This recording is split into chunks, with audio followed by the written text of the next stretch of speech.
Hey guys, thanks for joining us. In this episode, we're talking about another movie that predates the two of us, and we're kind of still in the phase of we're paying a little bit of tribute again to George A. Romero after he passed away last month.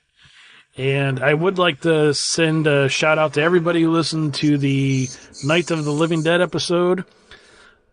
So far to date, that has been our most popular episode from what I can tell. So thanks everybody for listening to that. But we're talking about the 1973 George A. Romero movie, The Crazies. Before we even really get into it, the one thing I was going to ask you, Mark, was before I even suggested this to you, had you ever even heard of this movie before? Yeah, I have. I've never saw it until actually yesterday, but I did hear about it, and I think it was because of the remake. When the remake came out, I was reading. I keep up with a lot of horror movie news pretty regularly, so I knew about it because of the remake, I think. That's when I first learned of it myself. Even though I know it's got a little bit of a cult following, it was one of those things whenever that was in 2009 or 2010 when that movie was coming out, and then I'd seen somewhere that it was a remake, and I was like, oh, cool. And then I went, because at the time I was like, oh, that's a George A. Romero movie? Oh, cool. It's got to be a zombie movie. And then I actually went and watched it then. And then, to my surprise, not a zombie movie at all. Not even remotely a zombie movie. But it kind of sort of has a similar... It's not a zombie movie, but it's got the same type of concept, I guess, where, you've got... I don't know, I guess this goes it kind of reminded me of 28 Days Later, that, or Resident Evil, that kind of thing, where, the virus idea, and, which is sort of in the zombie category. I mean, it's not a zombie, but the whole, where a population is infected, and then they're violent and attacking everybody else. So it's got kind of the same theme, I guess, as the zombie films. Yeah, this movie, to me, when I first saw it, and I know I've seen the remake, and I do not remember the remake at all. And so I say to myself, oh, maybe I should revisit it. But at the same time, I think to myself, well, I know I've seen it, because I remember when it came out, that was kind of in the height of the popularity for the Deadwood TV show that was on HBO, because Timothy Olyphant is in the remake. And that was part of the reason why I was interested in watching it. But I don't remember watching it, so that makes me think that it probably wasn't all that good. But at the same time, if it was absolutely horrible, I think I would remember that as well. Because I remember, because anytime not to get too sidetracked, but anytime I think to myself, oh, I think I've seen that, but it must not have been that good if I don't remember it, I always go back to Cabin Fever, the original Cabin Fever, and I remember seeing that in the theater, and I remember how horrible that movie was and just despising it. So then I kind of think, so I don't know, maybe I should revisit it. But to me, though, this movie, more than the zombie kind of feel to it, even though it did have that, like you said, the infected thing going on in there.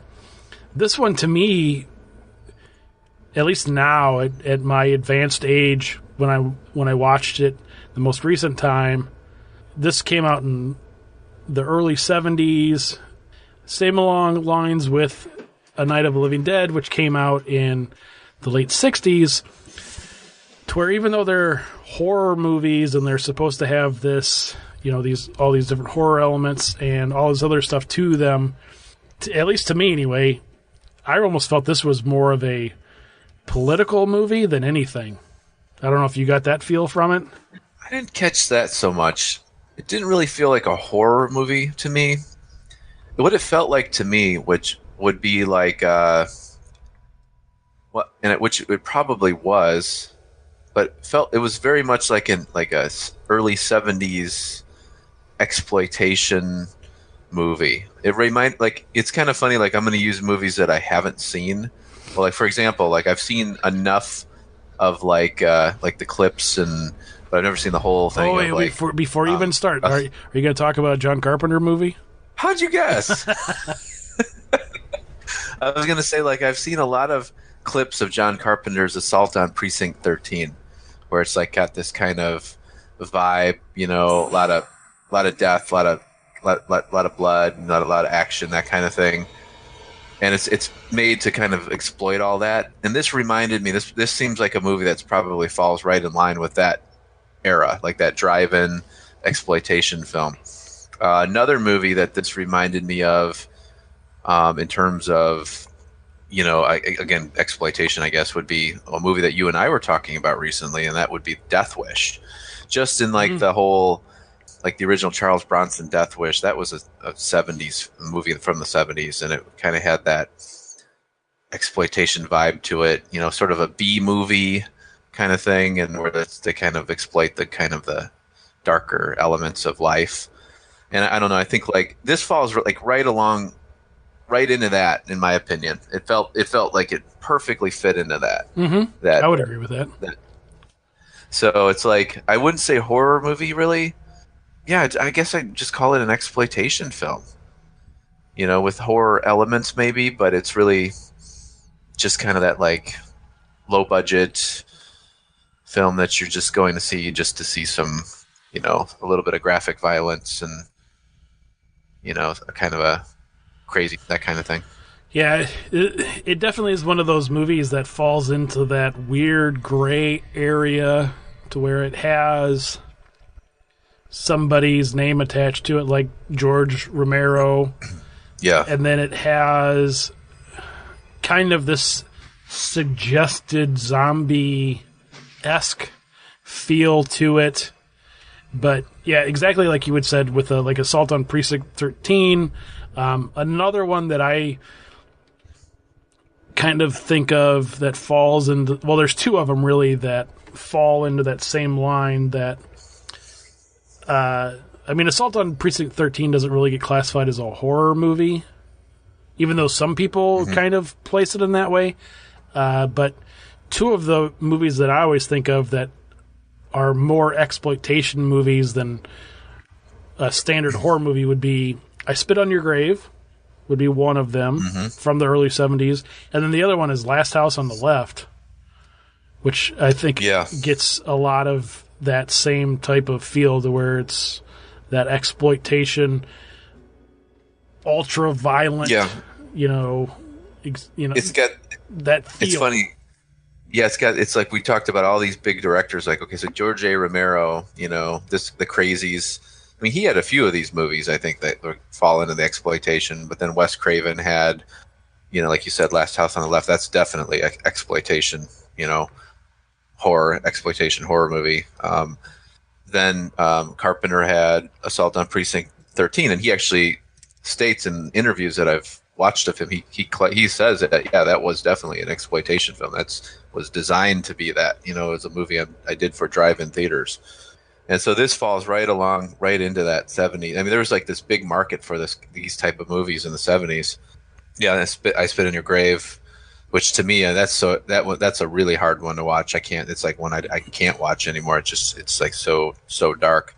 And it's movies that came out in 1973, and Blackenstein came out at that same in 73 as well, and that was what they called a blaxploitation film. And that was where there was all these African American films coming out, and they were like kind of riffing on horror characters. There was like Blackula and Blackenstein and all these different things going on at the time. So there was an Exorcist movie. I don't know if you're familiar. I think it was called, I can't remember what it was called. I think it was called Abby, which is kind of funny. I thought for a second you were going to say something ridiculous like Blaxorcist or something. No, I think and it was like the the black version of the Exorcist film. And there was a lot of these films at this time period. Like the 70s were kind of a crazy era. And it's sort of a fun era too, in a way. Like when you find these movies, they're kind of, they're not particularly great films, but they're there's sort of a level of interest to them. But like the original Texas Chainsaw Massacre, 1974, that technically was designed to be pretty much an exploitation film, and it just kind of rose up as like this superior film, and like really can now obviously it's a massive hit in terms of, you know, culturally and everything, and it just kind of rose out of this era. But movies like the Crazies and like all these other films we just talked about, this is the early 70s. What a time to be alive. No. The Death Wish movies, all the revenge movies, you know, there were a lot of revenge movies back then. I mean, like you said, I Spit on Your Grave, Death Wish. I remember going to the video store and seeing all the titles, and, you know, you'd see like just, you know, hundreds of titles from like the 70s that were just all like this, you know, crazy exploitation films that, you know, people are going to see in the drive-in and they're never going to see them again. But now they've become sort of cult classics. I'm trying to figure out the exact way to phrase it, because I don't dislike this movie, but at the same time, other than you, who I am a co-host of a horror podcast with, would I say, hey, you need to go watch this movie? Which I guess it kind of falls, I mean, not that it's not on the same level at all with some of the other exploitation movies, but it's just one of those movies to where it's hard to describe, but it's not a bad movie, but it's not a great movie. But I guess the best way to think of it is, if you're going to be a horror purist, you need to become familiar with George A. Romero works, you need to become familiar with Wes Craven works, John Carpenter projects, and, you know, we could name several other folks as well. And it's one of these movies where, you know, you should see it at least once just to say you've seen it. So if you have, I wouldn't say a Saturday night to kill, but if you have a Sunday late morning or early afternoon to kill before you're heading off to the family barbecue, you know, look it up and watch it maybe. I mean... Yeah, I would agree with you on there. Yeah. I mean, this is... It's an early 70s film, so it's kind of slow. It's slowly paced. There's a lot of... One thing I did find in this film that like would be difficult for a new audience, and I don't know if anybody under the age of 30 or 35 are gonna be able to watch it, just because there's so much scenes that are filmed that are just sort of backup scenes. Like, you don't get a lot of there's all there's a lot of bickering in this film, and that was one thing I noticed quite a bit. Like, I know it's a chaotic situation and all, but there's a lot of like the military bickering with the doctor, the military bickering with the local police department, and it's just all this kind of chaos, and he puts a lot of that in the story. There's two real simple stories to it. So you have the civilians in this town that are trying to survive the Crazies during this disaster that are going on, and then they're also trying to survive the soldiers that are essentially ordered to shoot on sight.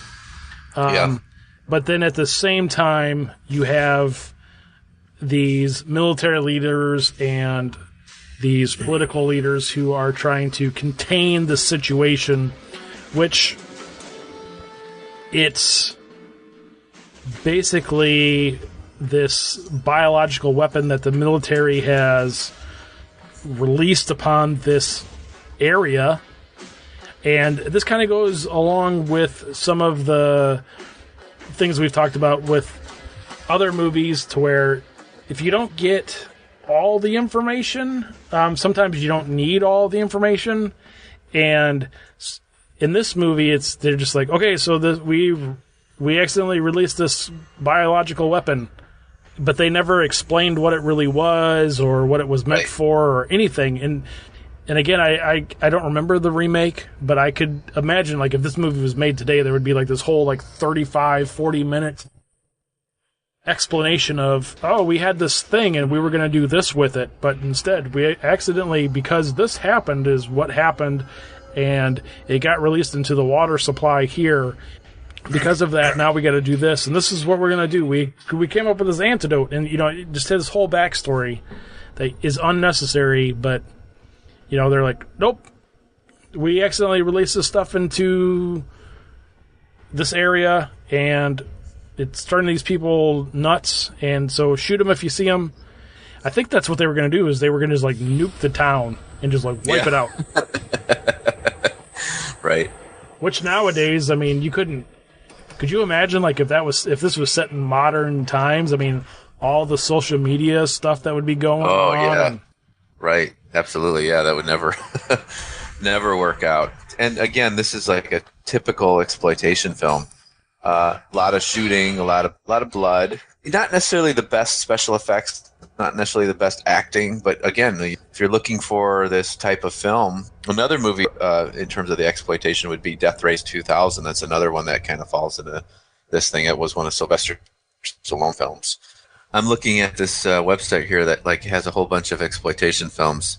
It's kind of cool. They put on here Dawn of the Dead, Death Race 2000, Texas Chainsaw, Assault on Precinct 13, I Spit on Your Grave, Last House on the Left, just like we said. Hills Have Eyes, Beyond the Valley of the Dolls, Pink Flamingos, Piranha, which is one of my favorite exploitation films, and one that you and we need to get. This is one that's been like popping up a lot lately for some reason in my sphere, for whatever reason. It's called Ilsa, She-Wolf of the SS. It's one of those Nazi exploitation films. I Drink Your Blood, Shaft, Scream, Blackula Scream, the sequel to Blackula. So yeah, there were a lot of interesting 70s exploitation films.